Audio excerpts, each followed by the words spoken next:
Hello বন্ধুরা, কেমন আছো সবাই? আমার চ্যানেলে সবাইকে স্বাগত। তো আমি আজ বানাবো আলুর কুলচা রেসিপি। বাড়িতে কিভাবে খুব সহজে আলুর কুলচা তৈরি করা যায় সেটাই তোমাদের সঙ্গে শেয়ার করে দেখাবো।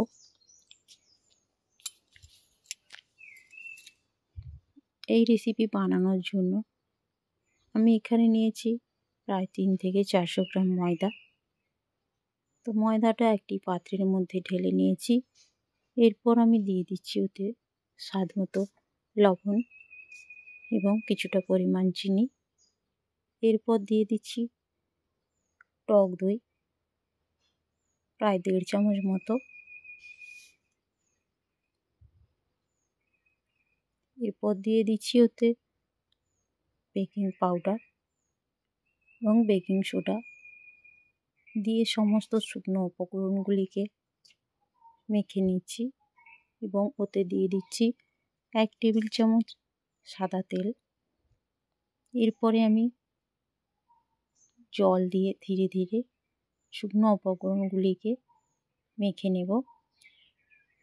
তো একসঙ্গে বেশি জল দেওয়ার দরকার নেই, অল্প অল্প করে জল দিয়ে এভাবে নরম করে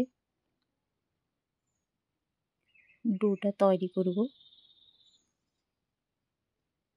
তো হাতে যদি লেগে যায় তার জন্য এখানে সাদা তেল ব্যবহার করতে হবে।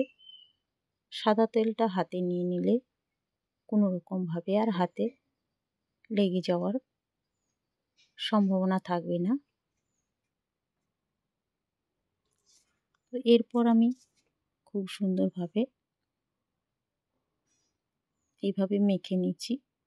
ডোটাকে খুব সময় দিয়ে মাখতে হবে, প্রায় 10 মিনিট মতো এইভাবে হাত দিয়ে মুথলে মুথলে মেখে নেব, যাতে রেসিপিটা খুব সফট হয়।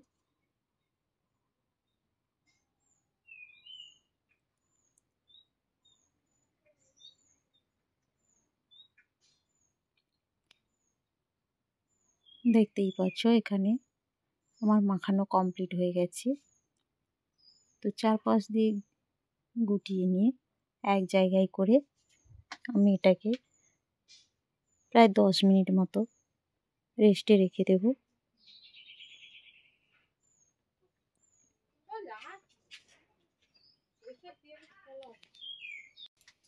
এখানে আমি সেদ্ধ আলু নিয়েছি। তো আলুটাকে গ্রেটারের সাহায্যে গ্রেট করে নেব। গ্রেটারের সাহায্যে গ্রেট করে নিলে আলুর কোনো রকম দানা থাকবে না, আলুটা খুব স্মুথলি রেডি হয়ে যাবে।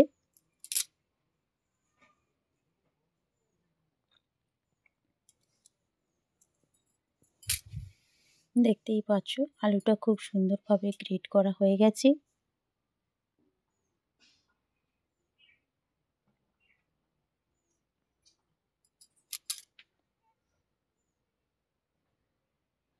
এরপর আমি ওই গ্রেট করা আলুর মধ্যে দিয়ে দিচ্ছি কেটে রাখা পেঁয়াজ, লঙ্কা, স্বাদ মতো লবণ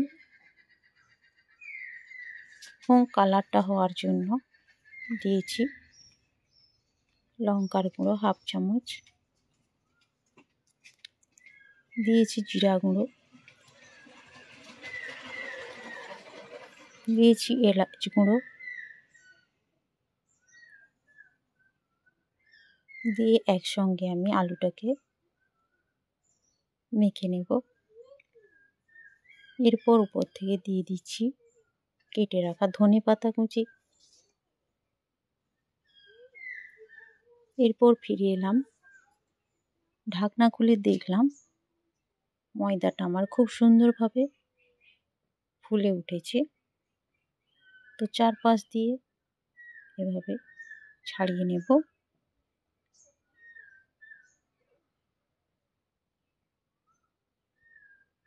এরপর এখান থেকে আমি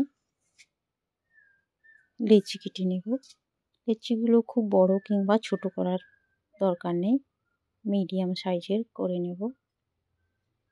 এই সময় হাতে লেগে গেলে এখানে শুকনো ময়দার ব্যবহার করতে হবে।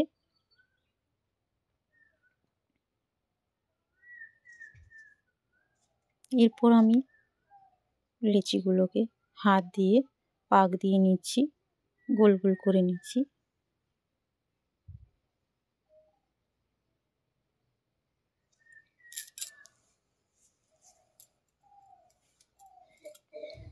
এরপর এখান থেকে একটা লেচি নিয়েছি এবং ওই লেচিটাকে আমি হাতের সাহায্যে চাপ দিয়ে একটা বাটির মতো তৈরি করেছি। ওর মধ্যে দিয়ে দিচ্ছি 1 চামচ আলুর পুর।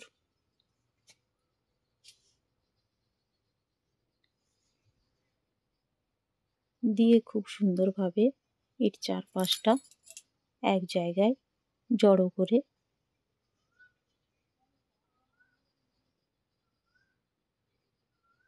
খুব সুন্দরভাবে আলুটা ভেতরে নিয়ে নিচ্ছি।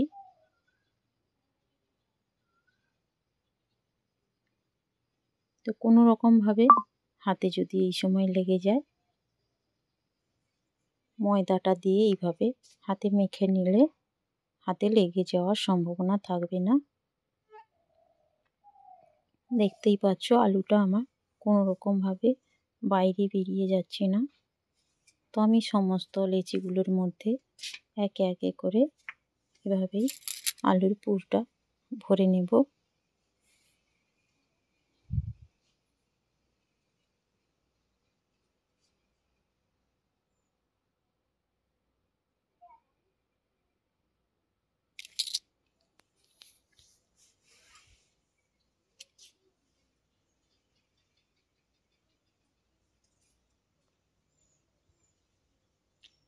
এরপর আমি ওই লেচিগুলোকে বেলে নেব, যার জন্য নিয়েছি 1 চামচ শুকনো ময়দা। তেল দিয়ে বেলার দরকার নেই, ময়দা দিয়েই বেলতে হবে। তো আমি নিচের দিকটাতে ময়দা দিয়ে বেলে নিচ্ছি, কিন্তু ওপর দিকে কোনো রকম ময়দা দিচ্ছি না।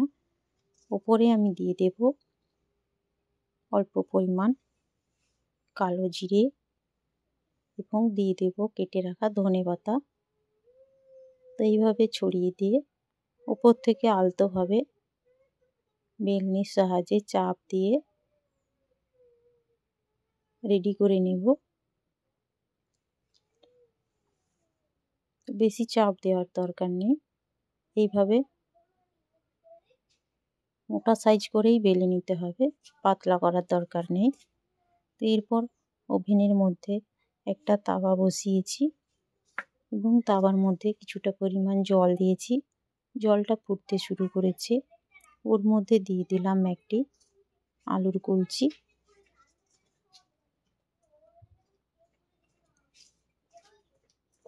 দিয়ে প্রায় 2 থেকে 3 মিনিট অপেক্ষা করব। এরপর ঢাকনা খুলে দেখব জলটা প্রায় শুকিয়ে এসেছে। জলটা যখন প্রায় শুকিয়ে যাবে, একটি খুন্তির সাহায্যে এইভাবে অপর পাশটা উল্টিয়ে দিতে হবে। তো ওপর থেকে আমি অল্প পরিমাণ ঘি দিয়ে দিচ্ছি, যাতে স্মেলটা খুব সুন্দর আসে এবং খেতেও খুব সুস্বাদু হবে। এরপর আমি অপর পাশেও একইভাবে প্রায় অল্প পরিমাণ ঘি ব্রাশ করে নেব। দেখতেই পাচ্ছ রেসিপিটা কতটা সুন্দর লাগছে দেখতে। খুব সুন্দরভাবে চারপাশটা ফুলে উঠেছে। যখন চারপাশ দিয়ে ফুলে উঠবে, তখন বুঝে নিতে হবে যে ভেতর থেকেও আমার একেবারে পারফেক্টভাবে তৈরি হয়ে গেছে। তো আমি এটাকে একটি প্লেটের মধ্যে তুলে রাখলাম। তো অনুরূপভাবে একই পদ্ধতি অবলম্বন করে আমি আবারও দিয়ে দিচ্ছি একখানা আলুর কুলচি। দিয়ে প্রায় 2 থেকে 3 মিনিট অপেক্ষা করব। এই সময় ওভেনটা লো ফ্লেমে রাখতে হবে, তবেই পারফেক্টলিভাবে কুক হয়ে যাবে। তো এইভাবে খুন্তির সাহায্যে আমি আবারও উল্টে দিয়ে ওপর থেকে ঘি ব্রাশ করে দেব। তোমরা না চাইলে নাও দিতে পারো, ঘিটা দিলে খুব সুন্দর একটা টেস্টি হয়।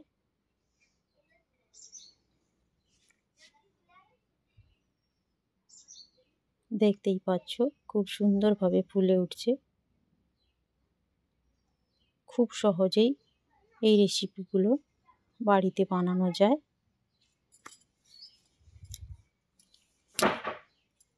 তো এইভাবে আমি সমস্ত আলুর কুলচিগুলো একে একে করে ভেজে নেব।